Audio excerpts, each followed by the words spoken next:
कंपनीची सुरुवात कशी झाली आणि तुम्ही व्यवसायातच का उतरला आणि ती संकल्पना तुमच्या डोक्यात कशी आली त्याच्याबद्दल तुम्ही काही सांगू शकाल का? हो, तुम्ही बोललात.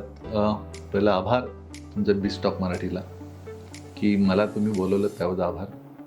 लहानपण एका छोट्याशा खोलीतून सुरुवात झालेली, म्हणजे आणि त्यानुसार विचार पहिला होता की काहीतरी उद्योजक बनावं. उद्योजक म्हणजे काय असं ते प्रथमपासूनच लक्षात होतं, पण एका ठिकाणी जॉबला होतो. तिथे एका चांगल्या पोस्टवर मी क्रिएशन झालं. लोकांसोबत संपर्क वाढला आणि त्यामध्ये एक संकल्पना आली की पाण्याशी रिलेटेड कोण काम कमी लोक काम करत आहेत. म्हणजे पाण्याची टाकी असते, पण क्लिनिंग करायला अशी कोणतरी माणसं घेतात आणि ती साफसफाई करतात. पण अशी काहीतरी टेक्नॉलॉजी येते का? तर तेव्हाच नवीन टेक्नॉलॉजी येत होती आणि त्या टेक्नॉलॉजीला म्हटलं की ही कुठली तरी पुढची इंडस्ट्री दिसते. मग त्यावेळेस वेळेला हात घेतला 2002ला.